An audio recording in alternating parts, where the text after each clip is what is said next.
Meet Brian. By all external measures, he is a smart, highly successful adult.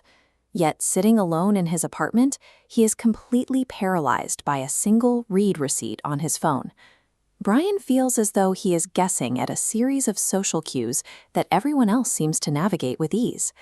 Psychologists John Bowlby and Mary Ainsworth identified this specific brand of frustration as attachment theory.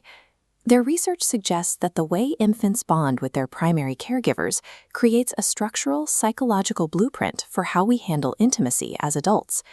These reactions are rooted in that internal blueprint, which was originally designed to help him navigate his very first relationships. To see how that programming operates, we need to establish a baseline. Imagine an alternate timeline. Secure Brian.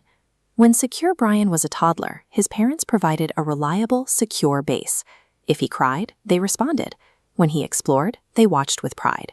As an adult, Secure Brian communicates his needs directly. If a partner is busy and doesn't text back immediately, he assumes they are tied up at work, not plotting to leave him. Because his early environment taught him that people are inherently reliable, his nervous system stays calm, avoiding the emotional vacuum our real Brian navigates every day. Back in reality, our Brian is pacing his apartment.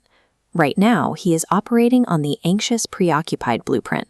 As a child, his caregivers were wildly inconsistent, shifting unpredictably between being deeply loving and completely emotionally unavailable. To survive this unpredictability, little Brian learned to increase his emotional output.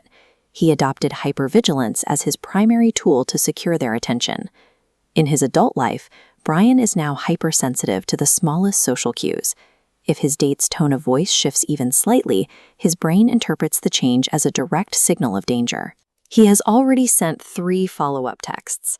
He seeks constant, immediate reassurance to mask a profound, underlying fear of abandonment. This chasing is a frantic attempt to quiet an overactive internal alarm system that won't shut off. 6 months later, Brian swings to the complete opposite side of the spectrum. Meet the dismissive avoidance style. He is on a new date. The woman leans in and tells him she really likes him and wants to get closer. Instantly, his blood runs cold. This reaction roots back to a childhood where caregivers were emotionally cold or actively rejected his needs for comfort. Faced with rejection, little Brian turned off his attachment system entirely. He internalized a lesson that relying on others is a dangerous weakness. As an adult, he relies on deactivating strategies.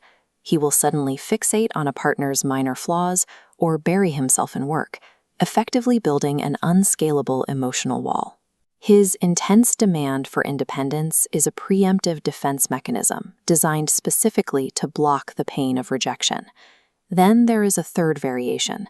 It is the rarest and most paralyzing, the fearful avoidant or disorganized style. This style emerges from early childhood trauma or profound loss, where the caregiver was simultaneously the child's only source of comfort and their primary source of fear. This diagram shows the resulting adult approach avoidance trap. It forms an endless loop.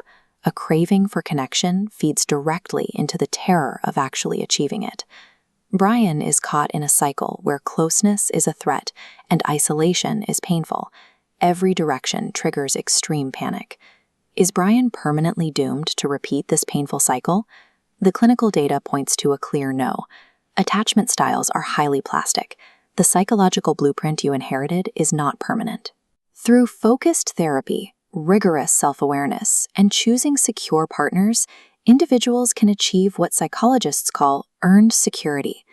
Changing these patterns requires actively identifying your own protest behaviors, like sending that frantic third text, and consciously learning to manually regulate your nervous system. Your childhood caregivers shaped your starting line, but you have the power to rewrite your blueprint for a secure finish. Intimacy is a tangible skill, developed by anyone willing to address their history directly.